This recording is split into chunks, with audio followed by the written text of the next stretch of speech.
Alô, pessoal. O discurso retórico é aquele que toma como premissa as crenças atuais da plateia. Ou seja, você não contesta aquilo que a plateia já acredita. Você toma aquilo como base para você provar algo com base naquilo. Não é isso? Então, quer dizer, as crenças da plateia são intocáveis. Elas são o fundamento da prova que você pretende dar de alguma outra coisa. Então, por exemplo, se você sabe que o povo odeia corrupção, você acusa o seu inimigo de corrupto, não é isso? Se você souber que achar que o público odeia, sei lá, homossexuais, você vai acusá-lo de homossexual e assim por diante. Só tem um problema. Esse é o tipo de discurso preferido dos políticos que se acham espertos. Só que isso torna você escravo da plateia. Você não domina e não orienta a plateia. Você tem que fazer o que ela exige de você. Muito bem, a direita brasileira, quando se formou, ela se apegou ao discurso anticorrupção.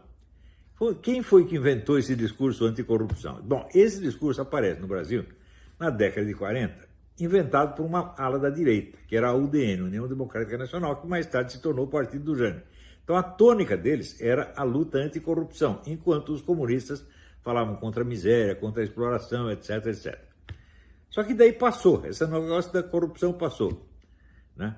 Mais tarde, depois de muitas décadas depois do regime militar, os comunistas descobriram o valor do discurso anticorrupção e começaram a adotar. Na década de 90, o grande denunciante de corrupção foi o PT.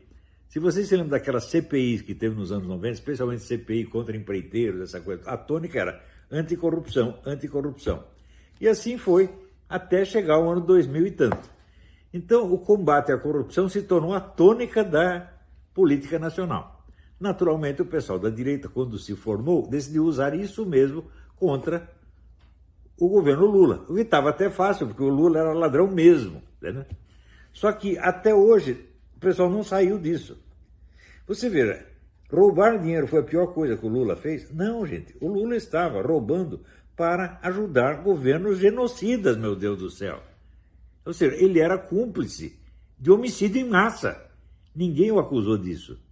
Em tudo que se falou contra o Lula, ninguém mencionava nem Foro de São Paulo. Foro de São Paulo é uma organização que congregava 200 e tantos partidos de esquerda. Partidos genocidas, meu Deus do céu. Que se aliavam, inclusive, com as Farc. O Lula chegou a presidir assembleias do Foro de São Paulo junto com o Manuel Marulanda, que era o comandante das Farc. As Farc era a organização que dominava o tráfico de drogas no Brasil. O Fernandinho Beiramar confessou que anualmente ele comprava 200 toneladas de cocaína das Farc para distribuir no Brasil, em troca de armas que ele contrabandeava do Líbano. Ele confessou isso lá na Colômbia. No Brasil não confessou nada, ficou quietinho, né? E, inclusive, humilhou os deputados. Ele foi chamado para falar no Congresso, humilhou os deputados. Você vê a diferença entre a polícia colombiana e a brasileira. Né? Bom, então, os grandes crimes foram deixados de lado em favor do quê? Do roubo. Quer dizer, um cara que é um assassino em massa, você acusa de ladrão. E daí você fica preso a isso de tal modo que mais tarde qualquer um pode ser acusado de ladrão com igual credibilidade, porque todo mundo já acostumou que a corrupção é onipresente. Então agora você pega, você acusa qualquer um. Ah, o Alan dos Santos recebeu R$20, não sei do que. Pronto, tá ferrado o Alan dos Santos. Entenderam o que vocês fizeram, seus imbecis? E vocês quiseram evitar a guerra ideológica. Quiseram contornar a guerra ideológica. Não, vamos falar de algo que está acima do conflito ideológico. Nós falamos de honestidade, da lei, da ordem, etc. Pronto, vocês caíram nisso. Agora qualquer um usa essa arma contra vocês mesmo e pega. Pois não fizeram outro dia, vamos dizer, o jornalismo internacional, o Bolsonaro é o príncipe da corrupção universal. O Bolsonaro não roubou um tostão, meu Deus do céu. Né? Surgiram até que negócio, de onde apareceu os 89 mil que apareceu na conta da Michelle? Daí o Bolsonaro falou, não, o dinheiro era para mim, porra, qual é o problema? Né? Alguém me deu 89 mil. Quer dizer, o Bolsonaro não roubou nada, mas a acusação de corrupção se tornou sempre crível, porque é a acusação padrão. Viram o que vocês fizeram, seus idiotas? Ou seja, não pode combater o comunista acusando ele de ladrão, você tem que acusá-lo de comunista, porque comunista é assassino. Quando é que vocês vão entender isso? Hã? Então, quem é assassino, acusa de assassino. Você roubou também. Por exemplo, você acha que o Mao Tse Tung nunca roubou nada? Claro que roubou. Você acha que Stalin nunca roubou nada? Claro que roubou. Mas você precisa lembrar os roubinhos, sabendo que eles mataram tanta gente? Então é isso, gente. O PT era sócio das Farc, sócio da maior organização criminosa que só na Colômbia matou 30 mil pessoas. E você vai logo acusar o cara de roubo? Quer dizer, isso é você ceder tudo para o espírito do público, que é vamos dizer, é um espírito despreparado, é o mais burrinho de todos. E você se torna, então, escravo dos burrinhos, e agora você tem que seguir as ordens dele. Deu para entender? Então, vai fazer 30 anos que eu estou dizendo, se vocês querem realmente ter o poder, vocês têm que começar por ganhar a classe estudantil. Para ganhar a classe estudantil, vocês têm que arrumar uma prova científica válida de que os comunistas exercem um controle ditatorial das universidades. Não adianta você dizer isso, você tem que ter a prova científica, você tem que ter uma pesquisa que prova isso definitivamente, de maneira que não dê para discutir mais. A partir daí, você divulgando isso aí e botando isso em discussão, você ganha os estudantes. Porque eles vão perceber que estão sendo... Aí vão perceber que estão sendo manipulados. Não é xingando o comunismo, não, você tem que ter a prova definitiva, porra. Isso é uma pesquisa científica que eu estou pedindo há 30 anos que façam. Ninguém faz. Todo mundo só pensa em política eleitoral e acusação de corrupção. Quer dizer, porra, e o pessoal diz que eu sou o guru da direita? Sou o guru da direita do caralho.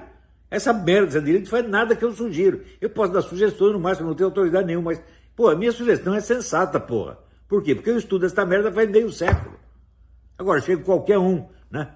Sei lá, qualquer Zé Mané, qualquer Paulo Roberto de Almeida, tá certo? Dizendo outra coisa, o pessoal segue, né? Chega aí qualquer Enzo, o Enzo falou não sei o quê. Pô, assim não dá, porra. Veja, uma coisa que a esquerda sabia, eu nunca vi na esquerda alguém desrespeitar os velhos intelectuais de esquerda. Nunca vi, mesmo que você discordasse deles. Eu nunca vi ninguém na esquerda, sei lá, desrespeitar o Caio Prado Júnior, por exemplo. Mesmo que o Caio Prado Júnior falasse besteira. Ou Jacó Gorender. Ninguém desrespeitar. Na direita, não. Eu tenho 1000 pseudo-concorrentes de 18 anos de idade. Já, o Olavo já passou, agora sou eu o chefe. Porra, que coisa mais ridícula. Também nunca vi na esquerda alguém colocar o seu interesse, a sua ambição pessoal, acima dos interesses globais da causa. Eles não fazem porque eles não são loucos. Na esquerda, no Partido Comunista, quem fizesse isso estava liquidado. Ele jogava o cara fora como oportunista, ele nunca mais tinha chance na vida.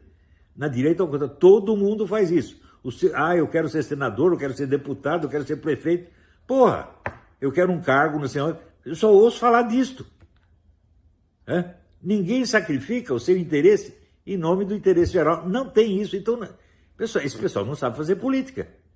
É normal que não sabe, porque a direita no Brasil apareceu ontem. Mas justamente por causa disso, vocês têm que estudar, porra. Porque através do estudo, você pode suprir a deficiência da sua falta da sua inexperiência. Mas se você não estuda e não ouve quem sabe, dá nisso. Você acaba ouvindo qualquer um. Então é o seguinte, eu não sou guru da direita, mas olha, pelo amor de Deus, as sugestões que eu estou dando são sérias, eu não estou brincando. Veja, em 1964, a esquerda foi derrubada pelos militares, não pelos militares, pela direita. Ela não tinha poder nenhum e não tinha apoio popular maciçamente do lado da direita. Como é que a esquerda fez para se levantar? Começou conquistando os estudantes. Por volta de 65, 67, a esquerda só tinha apoio no meio estudantil e mais nada. Houve até pesquisas, digamos aqui, o eleitorado petista até a década de 80 era maciçamente estudante e classe média. E eles até se gabavam, é a parcela mais culta da população. Depois eles começaram a fazer o contrário, dizer que eles são o Partido Popular. Mas no começo eles só tinham apoio estudantil. Por que isso é bom? Porque o apoio estudantil de hoje é a classe política de amanhã, meu Deus do céu. Daí eu escrevi isso e alguém falou, mas daqui 20, 30 anos nós não vamos existir mais. Você não é capaz de sacrificar a sua vida pelo futuro dos seus netos e bisnetos, você não vale um peido. Se você, eu quero estar em tempo de aproveitar a direita, então você já está derrotado, porque o imediatismo é coisa dos fracos. Está entendendo? Então, é a frase do Goethe, é urgente ter paciência. Se você quer tirar os comunistas do cenário e dominar o espaço, você tem que ter paciência e agir de maneira, sabe, não parar, não precipitar e não retroceder. Que foi aprendi com o meu guru Paulo Mercadante. Está entendendo? Então é isso.